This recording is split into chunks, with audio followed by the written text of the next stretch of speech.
자, 21번부터 들어가겠습니다. 자, 다음 중에 대차 평균의 원리에 대한 설명으로 틀린 것이다. 1번, 대차 평균의 원리는 복식부기에서 적용되는 거죠. 자, 1번, 복식부기의 뛰어난 장점 중에 하나 맞고, 2번, 단식부기에 적용된다. 아니죠? 2번이 정답. 자, 그 다음에 계정 전체를 통해서 보면 차변합계와 대변합계가 일치하는 원칙이 대차 평균의 원리예요. 4번, 시산표의 작성 목적과 관련이 있다. 시산표를 작성하는 목적은 차변과 대변에 일치하느냐, 그걸 확인하는 거니까 대차 평균의 원리에 의해서 시산표 작성되는 거 맞습니다. 5번, 장부의 기록 계산의 정확 여부를 자동적으로 계산할 수 있다. 언제나 차변합계와 대변합계가 일치하면 맞는다라고 가정하는 것이니까 따라서 2번만 틀렸습니다. 22번, 다음의 계정 중에서 항상 잔액이 대변에 남아있는 것만 바르게 나열한 거. 그러면 잔액이 대변에 남아있으려면 뭐가 있어야 돼요? 부채나 그 다음에 자본이나 수익. 자, 따라서 1번, 현금 및 현금성 자산은 차변이죠. X. 단기 차입금은 부채, 매입 채무 부채, 이자 비용 때문에 또 틀렸죠. 2번, 매입 채무는 부채, 단기 차입금 부채, 건물 때문에 틀렸네. 건물은 차변, 이자 비용도 차변, 임차료도 차변, 재해 손실도 차변.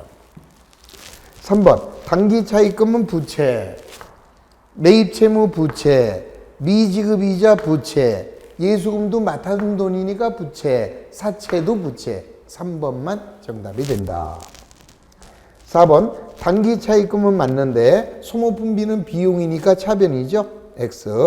자본금은 대변, 임대료 대변, 외환차익은 대변. 자, 소모품비 때문에 틀렸다.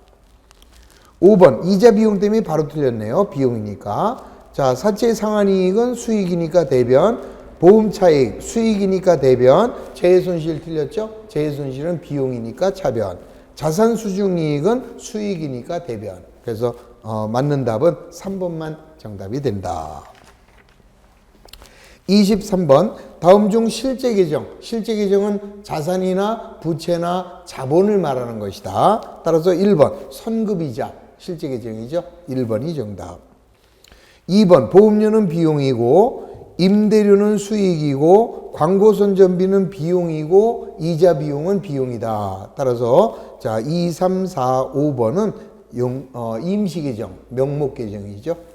1번만 정답. 24번, 다음 중에서 명목계정만 나열하고 있는 거, 그러니까 수익 비용만 나열하는 거. 1번, 자, 1번은 급여는 비용이고 배당금 수익은 수익인데 선수금이 부채죠. 그래서 X. 2번, 이자 수익은 수익, 보험료는 비용, 임대료 수익. 따라서 2번은 모두 명목계정으로 이루어져 있죠. 3번은 뭐 때문에 틀렸냐? 미지급 이자 비용이 틀렸죠. 미지급 이자는 아직 안 줬어요. 부채. 4번은 다네. 선수금은 부채, 미지급 비용도 부채, 미수이자는 자산. 다 틀렸네. 5번, 선수금은 부채, 선급비용 자산, 선수수익은 부채. 수익이라는 말이 붙었어도 앞에 선수자가 붙었으면 부채가 된다. 그래서 24번에 명목계정만 나열하고 있는 것은 2번이 정답인가요? 2번만 정답이 된다. 25번, 다음에 가나다에 맞는 등식. 자, 1번, 포괄손익계한서 등식. 그러면 포괄손익계한서 등식은 손익계한서 그려보면 되죠? 그러면 차변에는 총 비용이 들어오고 대변에는 총 수익이 들어간다. 그럼 얘가 100일 때 얘가 70원이면 순이익이 되겠죠? 자, 총 비용 플러스 순이익은 총 수익이다. 그렇게 되거나 아니면 이제 손해가 나올 수 있죠? 총 비용이 70원인데 총 수익이 40원이다. 그러면 순손실이 오른쪽에 오죠? 자, 30원. 이렇게 돼서 맞아주면 돼요.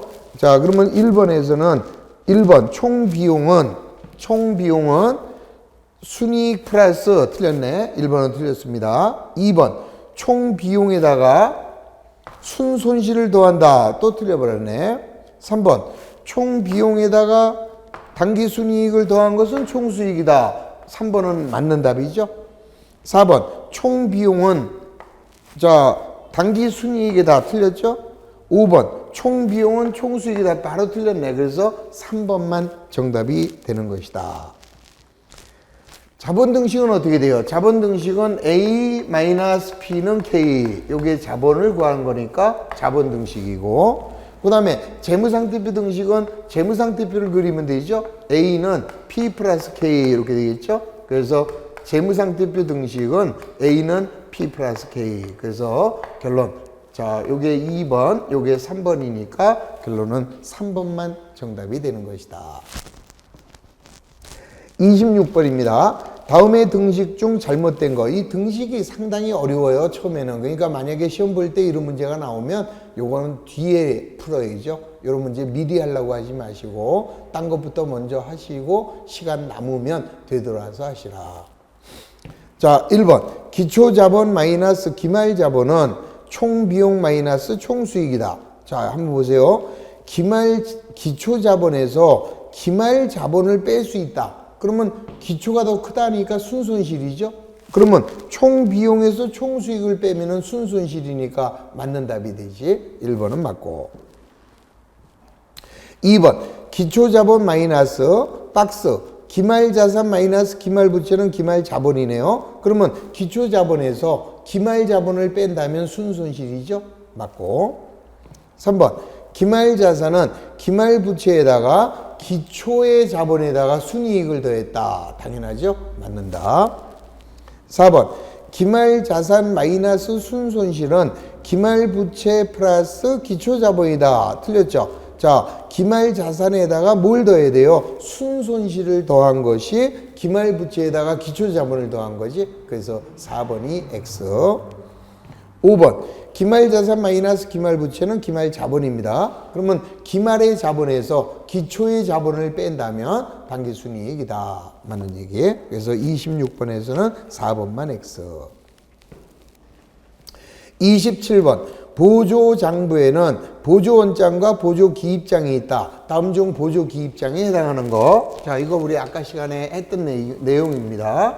자, 먼저 보조원장을 먼저 찾는 게 중요하죠. 보조원장은 무슨 원장 또는 상품재고장, 유형자산 대장. 자, 그러면 1번 매입처원장은 보조원장, 매출처원장도 보조원장, 상품재고장 보조원장, 유형자산 대장도 보조원장. 따라서 받으러 온 기입장이 보조기입장에 해당된다. 4번이 정답. 28번 어느 거래가 다음의 모든 장부에 기장되어야 하는 거래는 어떤 것이냐? 그럼 이런 문제가 나오면요, 어떤 거래든 분기장과 총계정 원장은 무조건 작성하는 것이다. 그건 생각하지 말고, 그 다음에 뭐가 들어왔어요? 상품 재고장이 사용이 됐다면 상품이 들어오거나 나간 거예요. 그 다음에 보니까 매입장이 기록이 돼 있네. 그러면 상품을 매입을 했다 이 소리죠. 자, 상품을 매입을 한 겁니다. 상품을 매입하고,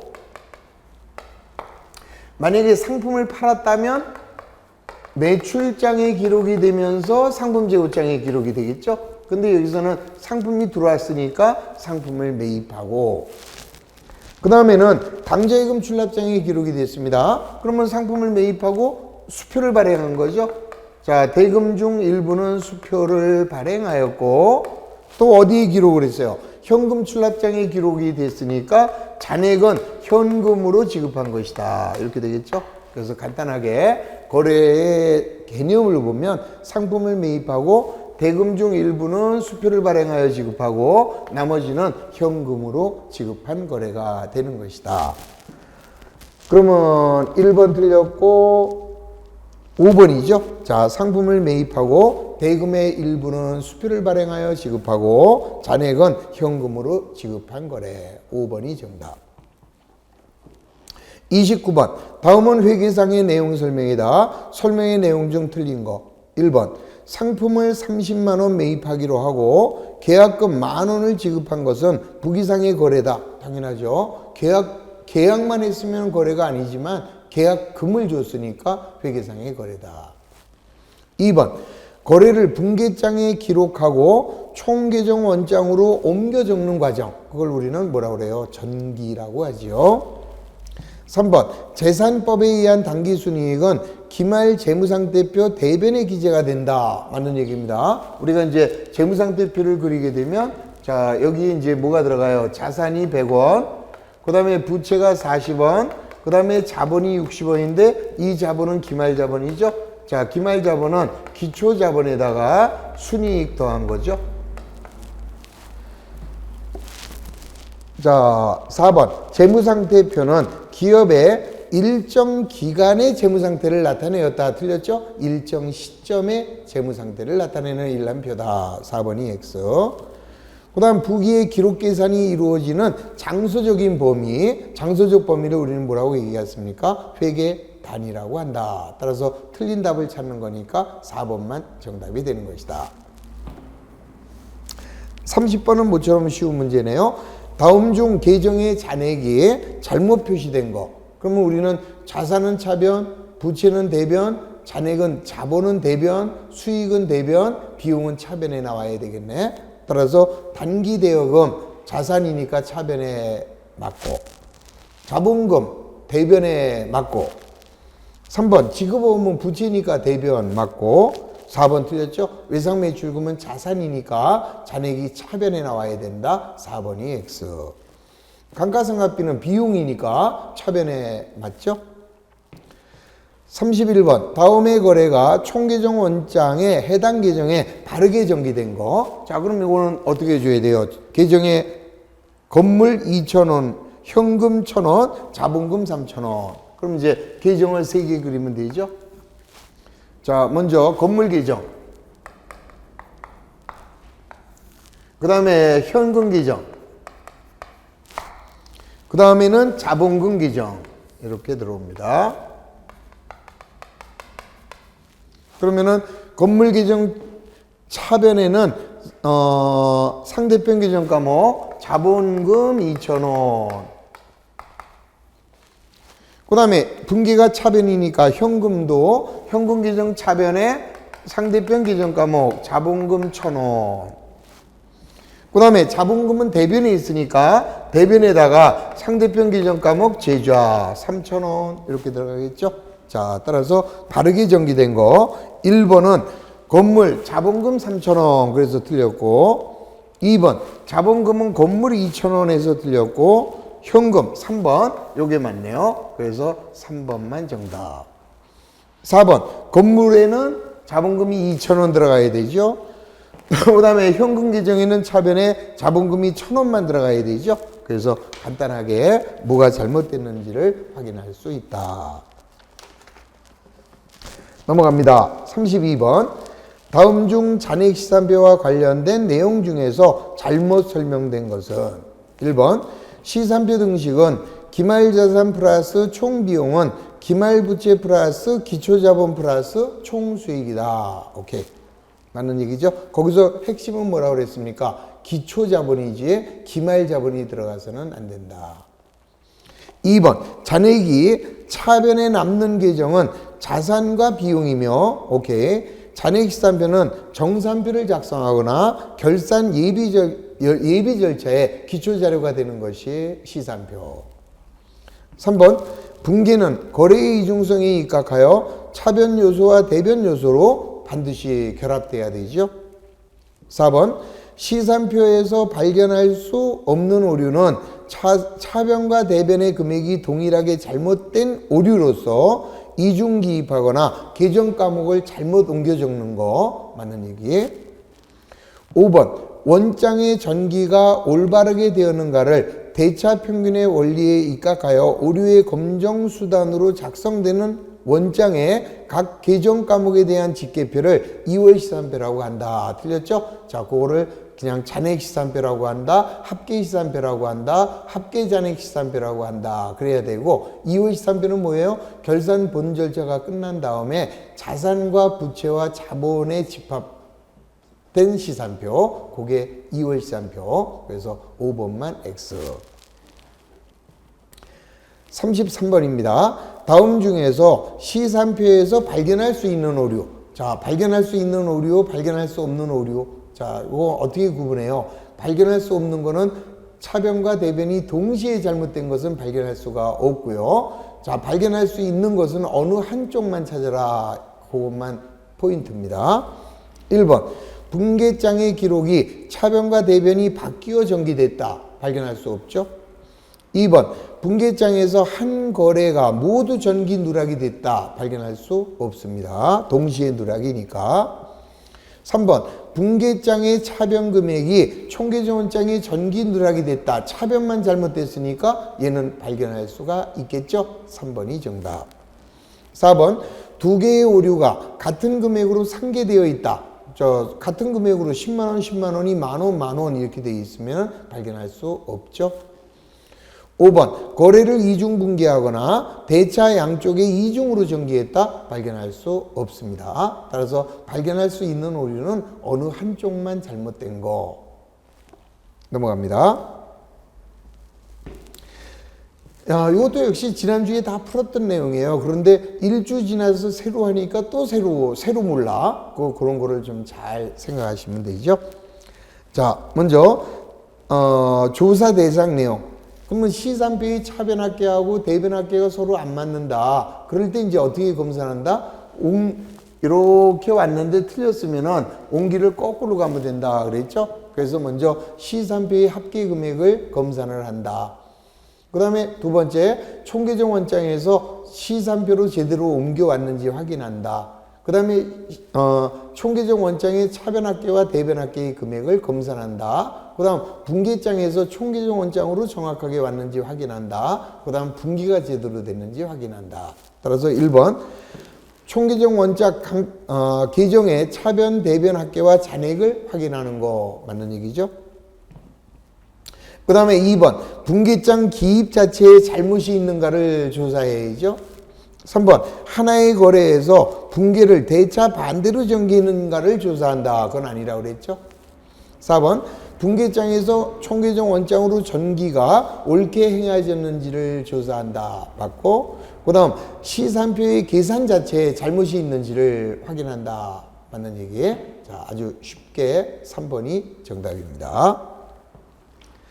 35번 다음 중에서 결산 절차상 생략할 수 있는 것이다 그랬습니다. 자, 우리가 결산할 때 생략할 수 있는 거는 두 번 하는 거. 그래서 대표적인 게 뭐라고 그랬어요? 정산표. 그것만 잘 생각하시면 쉽죠? 자, 1번 시산표를 작성한다 해야 됩니다. 원장 마감해야 되지요. 자, 그 다음에 정산표는 안 해도 되죠. 왜? 정산표는 가결산서로서 거기에 기록되는 거는 시산표, 재무상태표, 손익계산서니까 어차피 시산표 만들고 그 다음 재무상태표도 만들고 손익계산서도 만들죠. 따라서 별도로 기록할 필요는 없다. 재고조사표는 당연히 작성하고 재무상태표 계정 마감 당연히 해야 되죠. 36번입니다. 재무제표에 관한 설명으로 옳은 거. 1번 재무상태표는 일정 기간의 재무성과에 관한 정보를 제공해 준다. 이것도 금년도 시험 문제입니다. 여러분들이 실력이 어느 정도인가 파악해 볼까요? 자, 뭐 때문에 틀렸다? 일정 기간이 아니라 일정 시점이죠. 그래서 X. 2번 포괄손익계산서는 일정 시점이 아니라 일정 기간이 돼야 되겠죠. 또 틀렸네. 기업의 재무상태가 아니라 경영성과에 관한 정보도 제공한다. 그래서 1번, 2번 확실하게 틀린 게 어디가 틀렸는지를 정확하게 숙지하시고 3번 자본 변동표는 일정 기간 동안에 자본 구성 요소의 변동에 관한 정보를 제공한다. 맞죠? 일정 기간입니다. 자, 일정 시점으로 가는 거는 재무상태표밖에 없다. 3번이 정답. 4번 현금 흐름표는 특정 시점이 아니라 일정 기간이 되겠죠. 일정 기간에 현금의 변화를 보여주고 있다. 5번 재무제표는 재무상태표 맞고 손익계산서 맞는데 시산표는 아니죠. 자, 시산표 대신에 현금 흐름표가 들어가면 되겠죠. 또 자본변동표가 재무제표에 해당한다. 아주 간단하게 3번만 드렸습니다. 지금 여러분들이 지금 보시다시피 이번 18회에서도 기초에 관련된 문제가 벌써 3문제나 등장한 것을 알 수 있죠. 조금만 신경 쓰면 아무것도 아니에요. 자, 넘어갑니다. 37번입니다. 다음에 등식의 산식이 옳지 않은 거. 1번 재무상태표 등식 자산은 부채 플러스 자본이다. 재무상태표 그려지죠? 1번 정답. 2번 자본 등식은 자본을 구하는 겁니다. 따라서 자산 마이너스 부채는 자본이다. 맞고. 3번 손익계산서 등식은 비용 총액에다가 순이익을 더한 것은 순이익을 더한 것은 수익 총액이고 또는 총 비용은 총 수익에다가 순손실을 더한 것이다. 라는 얘기죠. 4번 시산표 등식은 기말자산 플러스 총 비용은 기말부채 플러스 기말자본이 아니죠. 기초자본이었지. 그래서 4번이 틀렸다라는 거 알 수 있습니다. 자, 다시 한번 시산표 등식. 자, 눈 감고 생각해봐요. 차변의 기말자산 플러스 총 비용은 대변의 기말부채 플러스 기초자본 플러스 총수익이 되는 것이다. 5번 자산 등식은 자산을 구하는 거니까 자산은 부채 플러스 자본이다. 이렇게 되겠죠. 자, 따라서 37번은 4번만 정답이 됩니다. 38번 아래의 자료를 보고 결산 절차 순서가 바르게 연결된 거. 그럼 우리 결산 절차를 다시 한번 복습을 한번 해봅니다. 그러면 먼저 예비 절차가 있고 그 다음에 본 절차가 있고 후 절차. 그러면 예비 절차에는 시산표, 그 다음에 재고조사표, 그 다음에 수정 후 시산표, 그 다음에 정산표. 그 다음에 이제 결산 본 절차로 가면 먼저 손익계정을 설정을 하죠. 그 다음에 두 번째, 우리 회사의 모든 비용과 수익을 손익계정에 대체를 합니다. 그 다음에 이제 손익계정의 차액을 자, 차기로 이율하는 게 아니라 자본금으로 보내죠. 개인 기업은 자본금으로 보내고요. 법인 기업은 잉여금으로 보냅니다. 자, 개인 기업은 자본금으로, 법인 기업은 잉여금으로. 그리고 나면 이제 뭐가 남았어요? 자산과 부채, 자본이 남아있다. 그러면 자산, 부채, 자본은 어떻게 해요? 차기로 이율해야죠. 그 다음에 전기 이율을 하고 이월된 걸 모아서 2월 시산표를 작성하면 요게 결산 본 절차가 되겠죠. 그 다음에 이제 마지막 결산 후 절차는 재무제표의 작성. 자, 여기 바로 결산 순서니까 요거에 맞춰서 하나씩 정리를 해봅니다. 기억번, 이자 비용 계정의 잔액을 집합손익에 대체한다. 요게 이제 비용과 수익을 손익에 대체한 거래가 되겠죠. 니은번, 정산표를 작성한다. 여기죠. 디귿번, 현금 계정의 잔액을 차기로 이율한다. 요거죠. 현금 계정의 잔액을 차기로 이율.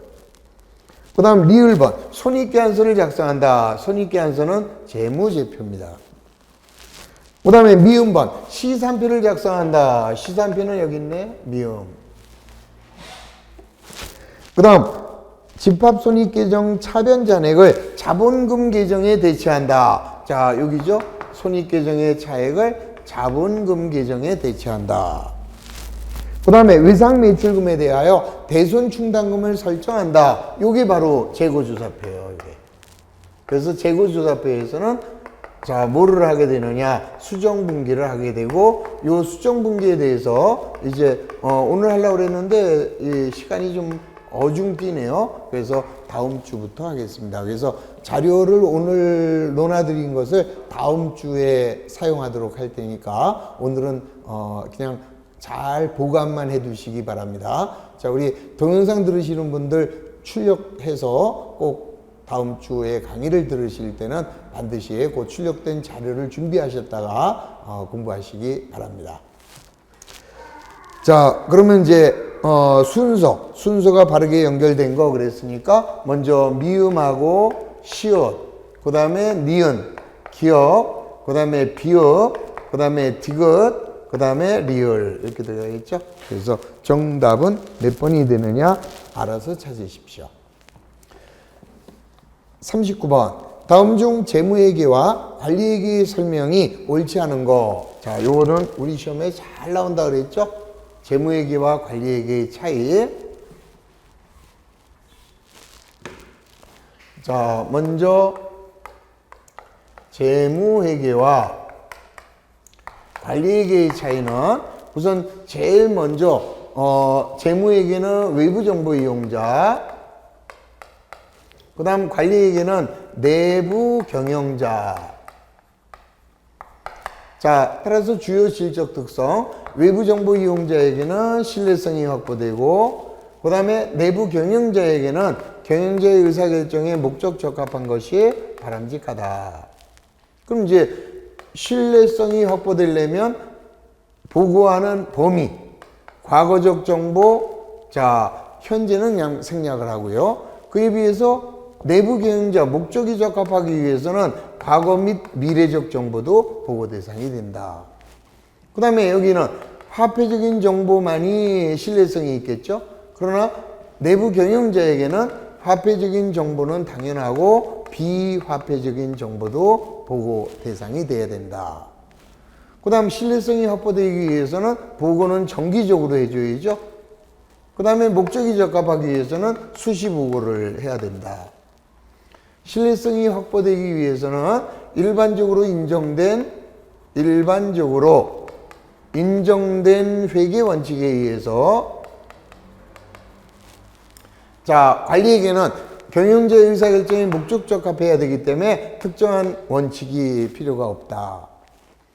그럼 보고하는 수단은 신뢰성이 확보되기 위해서는 일반적으로 인정된 회계 원칙에서 요구하는 재무제표를 통해서 보고, 그러나 경영자에게는 특수 목적의 보고서면 된다 그랬죠. 자, 특수 목적의 보고서를 통해서, 자, 이거는 뭐 메모지 형태도 좋고 보고서의 양식이 필요가 없다 이런 뜻으로 이해하시면 되겠습니다. 자, 이제 찾아가 볼까요? 1번 재무회계는 외부 보고 목적, 관리회계는 내부 보고 목적 맞고, 2번 재무회계는 일정한 기준이 없다 틀렸죠? 재무회계는 일정한 기준이 있는 것이고, 즉 일정한 기준은 기업회계 기준이죠. 자, 2번이 틀렸네. 관리회계는 일정한 기준이 없는 것이다.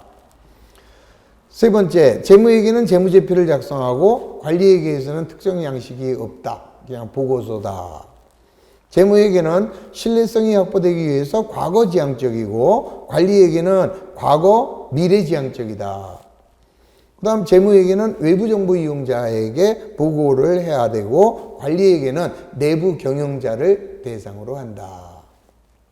끝. 그래서 2번만 잘못된 것을 알 수 있습니다. 40번 다음 중 전표 회계의 특징으로 옳지 않은 거. 자, 우리 이제 전표라고 하는 것은 분기장 대신해서 사용하는 게 전표죠. 그래서 전표는 일반적으로 3점표를 많이 사용합니다.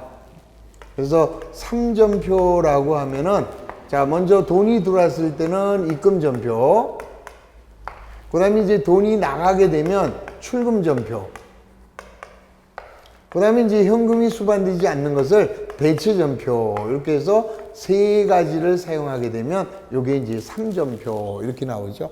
근데 뭐 전산회계에서는 일반 전표하고 메인 매출 전표 이렇게 실무에서 쓰는 거하고는 약간 차이가 좀 있습니다. 그래서 전산회계 공부하시는 분들은 이걸 들으면 오히려 헷갈리죠. 그래서 전산회계를 전제로 하지 않는 일반 회계의 이 전표를 지금 설명을 드리는 겁니다. 그래서 사실은 이건 뭐 크게 중요한 게 없고, 자, 전표는 이제 뭐 때문에 하느냐, 분기장 대용으로 사용한다.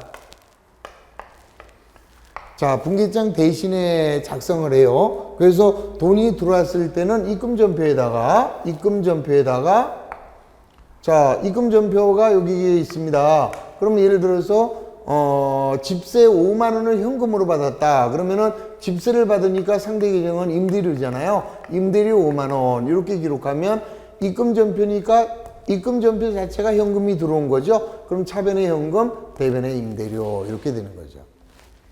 그 다음 출금전표는 돈이 나간 겁니다. 그러면 예를 들어서 이자 비용 10만 원을 현금으로 줬다. 그러면 출금전표 자체가 현금이 나간 거야. 대변이 현금이다 이 소리예요. 따라서 여기다는 이자 비용이라고 써주면 되죠. 그럼 요거 가지고 분개하게 되면 어떻게 되겠어요? 출금전표는 현금이 나간 거니까 대변의 현금, 차변의 이자 비용 이렇게 되겠죠. 그 다음에 이제 현금이 수반되지 않는 거래, 예를 들어서 상품을 7만 원 외상으로 구입하였다. 그럴 때 쓰는 게 대체전표. 그러면 대체전표는 차변, 대변이 이렇게 분리가 되어 있습니다.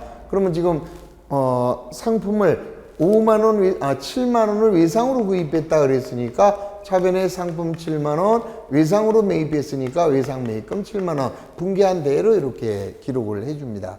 그래서 입금전표, 출금전표, 대체전표 이렇게 해놓으면 분계장 대용으로 사용할 수 있다는 거. 그 다음에는 자, 이 분계장을 모아가지고 한 번에 작성을 합니다. 그러면 예를 들어서 오늘 현금이 예를 들어서 10번이 들어왔다. 그러면 분계장으로 하게 되면 어때요? 분계를 10번 해야 될 거 아니에요. 근데 전표를 해서 저녁 때 현금 전표 다 모아버리면 한 번에 해결이 되죠. 그래서 전기 횟수, 그러니까 분기하고 전기해야 되는데 그 전기 횟수가 굉장히 절약되는 것을 알 수 있다. 그러니까 10번 전기할 것을 한 번만 전기하면 되니까 전기하는데 굉장히 그 시간 절약을 할 수가 있다라는 거죠. 그러니까 이러한 전표를 쓰게 되면은 분계장 대용으로 하여 전기 횟수가 절약되니까 실무에서는 아주 대단히 편하게 사용이 돼요. 다만 이제 문제점으로 나타나는 거라면 낱장으로 되어 있기 때문에 보존에 어려움이 있다는 거죠. 보존이 어려우니까 당연히 분실될 우려가 많다라는 거. 요거는 하나의 큰 단점이고 나머지는 다 좋은 점이다. 이렇게 생각하시면 되겠습니다. 그 다음에 이제 전표를 하게 되면은 분계장일 때는 한 권의 장부로 되어 있기 때문에 한 사람이 혼자 해야 되지만 전표를 하게 되면 여러 사람이 나눠서 할 수가 있죠. 그래서 기장을 분담할 수 있다라는 그런 장점도 있다. 그래서 문제, 전표회계의 특징으로 옳지 않은 것이다 그랬습니다. 따라서 1번 기장 사무를 나눠서 할 수 있죠. 분담할 수 있고, 그 다음에 이제 그 전표에 보면은 뭐가 있습니까? 여기에 결제란이 있잖아. 그러면 이제 개원, 그 다음에 과장, 그 다음에 사장 이렇게 해가지고 요 도장이 찍히잖아요, 여기에. 그러면 책임 소재가 요 도장 찍은 사람이 자기 책임이니까 책임 소재가 명확하다라는 그런 장점도 가지고 있다. 자, 세 번째가 틀렸죠? 기록에 분실 우려가 없다. 분계장으로 되어 있으면 한 권이니까 분실 우려가 적지만 이거는 낱장으로 되어 있기 때문에 바람이 불어서 싹 없어질 수도 있고 문제점이 있는 거죠. 그래서 3번이 틀린 답이다. 4번 분계장 대용으로 작성하기 때문에 장부 조직이 어떻게 돼요? 간소화되죠. 그 다음 마지막으로 전기 횟수를 줄일 수 있다라는 장점. 그래서 40번은 3번만 틀렸다라는 것을 알 수 있습니다. 자, 이렇게 해서 우리 그 입문서의 회계 입문서 요거는 요 정도로 끝내는 걸로 하고요. 이제 다음 주하고 그 다음 주는 이 보충으로서 여러분들이 기본서에 들어가기 전에 해야 되는 그냥 아주 중요한 사항만 모아가지고 정리를 하도록 하겠습니다. 그래서 다음 주에는 수익과 비용의 이연과 예상, 그 단원을 배우게 돼요. 이거는 굉장히 중요한 겁니다. 따라서 다음 주만 결석하지 않으시기를 바랍니다. 그 다음 주에는 안 와도 돼. 다음 주만 안 빠지시면 돼요. 자, 하여튼 다음 주에는 요 수익과 비용의 이연과 예상 아주 중요한 단원이다. 다시 한번 강조하니까 다음 주에 절대 빠지시기 않기 약속하는 겁니다. 자, 대단히 고생하셨습니다. 수고하셨습니다.